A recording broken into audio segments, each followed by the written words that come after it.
Hello my dear students, एक बार फिर से आपका स्वागत है और आज आपके लिए लेकर आए हूँ कंज्यूमर प्रोटेक्शन एक्ट।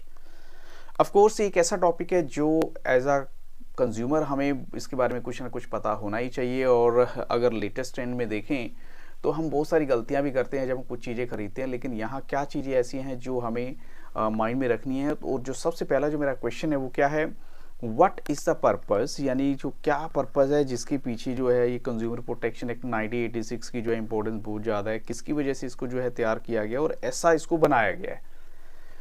तो जो एक्ट है वो इनेक्ट हुआ था to protect and promote the interest of consumers, यानी हमें ही प्रोटेक्ट करने के लिए, हमें ही बचाने के लिए। और सबसे बड़ी बात क्या होती है, जो इसी से रिलेटेड नेक्स्ट क्वेश्चन है वो है इसका एग्जैक्ट मीनिंग बताइए कंज्यूमर प्रोटेक्शन का। तो कंज्यूमर प्रोटेक्शन का मतलब है the act of providing adequate protection to consumers against the unscrupulous, exploitative and unfair trade practices of manufacturers and service providers। अब देखिए बहुत सारी चीज़ें ऐसी होती हैं जिनके बारे में हमें एज अ कस्टमर नहीं पता होता, तो यहाँ हमें उन सब चीज़ों से बचना है, उन सब बातों से बचना है। उसके लिए कंज्यूमर प्रोटेक्शन एक्ट हमारे लिए बनाया गया कि हम इस चीज़ को लेकर अवेयर हैं। आपने देखा होगा बहुत सारी टीवी पर ऐड आती हैं, जागो ग्राहक जागो। ये एक्चुअल में इसी पर्पस के लिए बनी है कि अगर आप एक कस्टमर हैं, अगर आप ग्राहक हैं, तो आपको अवेयर रहना है फॉर द कुछ पर्पस हैं जिनकी वजह से ऐसा किया गया। ऐसी क्वेश्चन 3 है, why consumer protection is important for consumers. कोई रीज़न दीजिए। ये हमारे इग्नोरेंस की, यानी कहते हैं कि बिकॉज ऑफ कंज्यूमर्स इग्नोरेंस, यानी हम लोग अज्ञानी हैं, हमें नॉलेज नहीं है, इसलिए ये हमारे लिए बहुत ज़रूरी हो जाता है।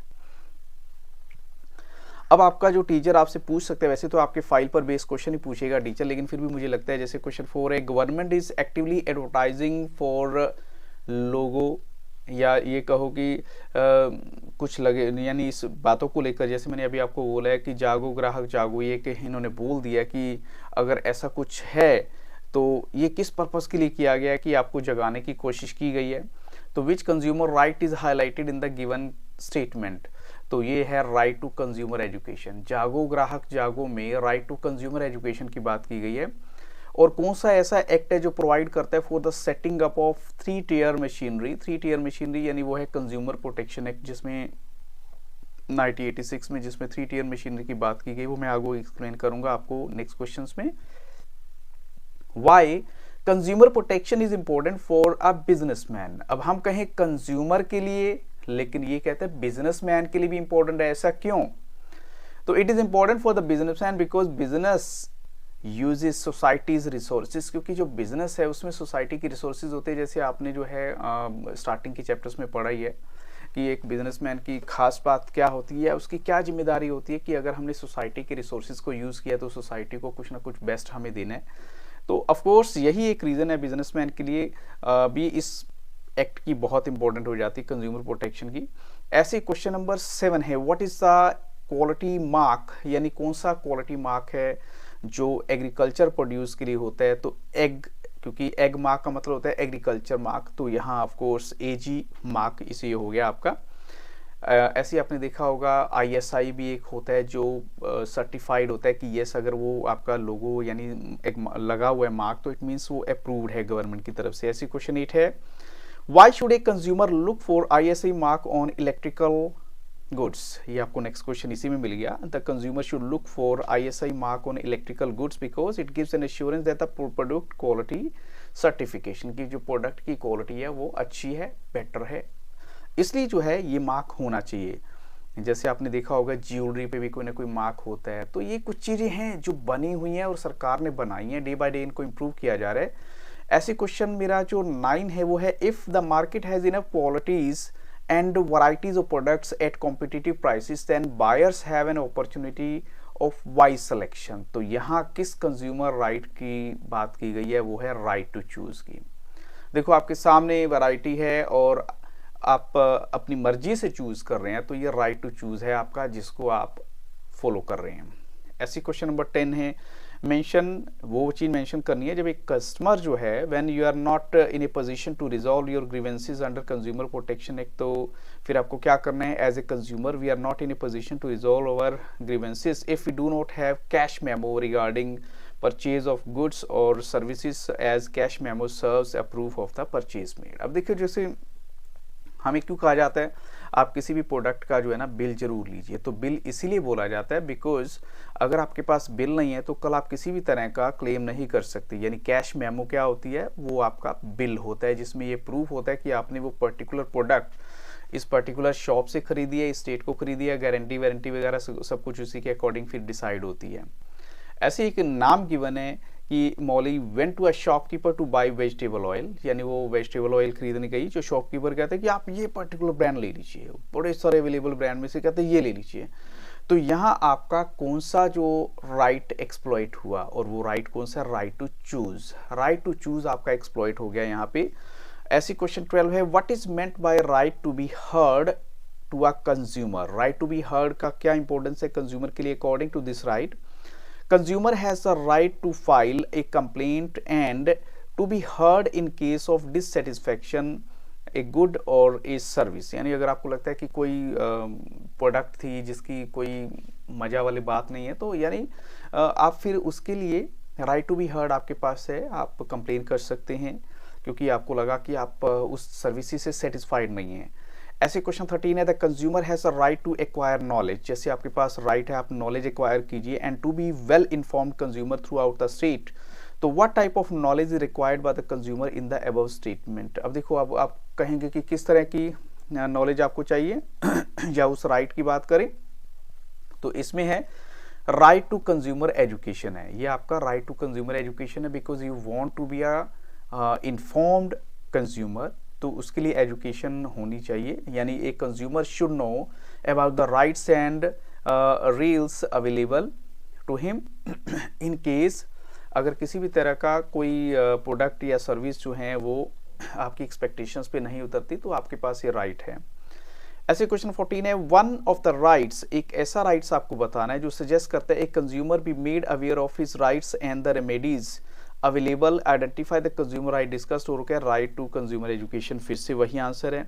तो which consumer right suggest that, यानी ऐसा कौन सा कंज्यूमर राइट है जो सजेस्ट करेगा, और वो क्या सजेस्ट करेगा, यस ऑफ कोर्स वो है एक consumer must be protected against hazardous goods and services. कोई खतरनाक चीजें हैं उनसे आपको बचना है, वो कौन सा राइट है, राइट टू सेफ्टी है आपका।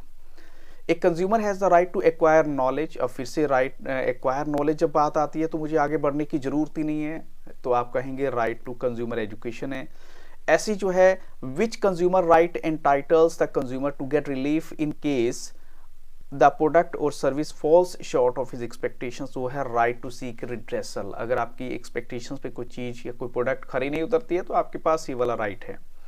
क्वेश्चन 18 है, which consumer right gives a business firm freedom to set up their own consumer service and grievance cell, वो क्या राइट टू बी हर्ड। अब देखिए, जब आपको पता है कि आपने कोई प्रोडक्ट लिया है तो उसमें ये डिपार्टमेंट होना चाहिए ताकि अगर आपके साथ कुछ भी मिस हैपनिंग होती है तो एटलीस्ट आपकी प्रॉब्लम को सुना जाए। ऐसे क्वेश्चन 19 है, what can serve as a proof of purchase made. अगर आपने कुछ बाय किया है तो क्या चीज है जो प्रूफ के तौर पे आपके पास होती है कि आपने ये पर्टिकुलर प्रोडक्ट पर्टिकुलर शॉप से खरीदी है, वो है कैश मेमो। क्वेश्चन 20 है, स्टेट एनी टू रिलीफ, जो दो रिलीफ बताने available to the consumer if the consumer court is satisfied about the grievances, यानी जो भी जेन्युइननेस ऑफ द कंप्लेन है। एक तो पहले remove the defect in goods, यानी आप उस डिफेक्ट को दूर करें, और दूसरा to replace defective product with a new defective product, यानी आपको जो है नॉन डिफेक्टिव प्रोडक्ट देनी चाहिए नई, यानी आपकी जो डिफेक्टिव प्रोडक्ट है उसको वापस ले लिया जाए। Give the constitution of district consumer disputes redressal forum under the consumer protection act 1986। तो district consumer dispute redressal forum constitutes of one president and 2 other members, और उनमें से एक जो है वुमेन होनी चाहिए। अब देखिए, जैसे इसमें 3 मेंबर हैं तो एक प्रेसिडेंट हो गया, और जो दूसरे अदर मेंबर हो गए तो उनमें एक वुमेन का होना भी जरूरी है। अब इसमें है अहमद एक नाम है, wants to buy an iron, so as an aware customer how can he be sure about the quality of iron। एक तो ISI मार्क होना चाहिए, और दूसरा क्या है, अदर स्टैंडर्डाइज्ड मार्क अगर कुछ है तो वो होना चाहिए। तो एटलीस्ट इससे ये हो जाएगा कि हाँ जो प्रोडक्ट है वो बहुत अच्छी है। Rita wants to buy a packet of juice as an aware customer, how can she be sure about the quality of juice. अब जैसे आपको कैसे पता लगा कि उस जूस की क्वालिटी बेटर है तो उस पे जो FPO मार्क होना चाहिए। और पैकेट के ऊपर yes of course Anjana wants to buy a gold ring, अगर आप गोल्ड रिंग लेना चाहते हैं तो इसका मतलब मैं आपको कहने वाला था कि गोल्ड रिंग के ऊपर क्या होता है, जैसे ज्वेलरी का एक हॉल मार्क होता है वो होना चाहिए। Who can file A complain under the consumer protection act, कोई भी कंज्यूमर या और मोर कंज्यूमर, एक से ज़्यादा भी हो सकते हैं, on behalf of numerous consumers, any registered consumers association या सेंट्रल गवर्नमेंट या स्टेट गवर्नमेंट लीगल है और representative of A deceased consumer. तो ये सब के सब लोग जो है फाइल कर सकते हैं कंप्लेन। तो कोई आपको 3 इसमें बतानी है, 3 टियर रिड्रेसल फोरम्स हैं जो कंज्यूमर प्रोटेक्शन एक्ट के तहत दिए गए हैं आपके इंटरेस्ट को बचाने के लिए। वो क्या हैं, district forum, state commission and national commission. थोड़ा सा आप इनको गो थ्रू करके जाइएगा, मैंने सिर्फ आपको हिंट दिया है बिकॉज मेरा मेन मोटिव है आपको अवेयर करना कि दीज टाइप ऑफ क्वेश्चंस में बी आस्क्ड टुमारो, जो आपका आने वाले टाइम में वाइवा होगा। ऐसी which claims can be appealable before the supreme court under consumer protection act, तो जहां अमाउंट ज़्यादा बड़ा है 1 करोड़ या उससे ज़्यादा, तो उसके बारे में जो है सुप्रीम कोर्ट में सुनवाई हो सकती है, उससे नीचे तो नहीं एटलीस्ट। तो with these questions I am going to stop this video, but this is not the end as I tell you usually. अगर आपके किसी भी तरह का कोई डाउट है तो कमेंट सेक्शन में जाके जरूर बताइएगा, और वीडियो अच्छी लगी तो लाइक जरूर कीजिएगा, और अपना कोई ओपिनियन भी है आप देना चाहते हैं। और साथ में आपको बताना चाहूँगा, मैं एक वीडियो आपके साथ शेयर करने वाला हूँ, वो है रिगार्डिंग वाइवा, जरूर देखिएगा। Thank you very much and have very nice day.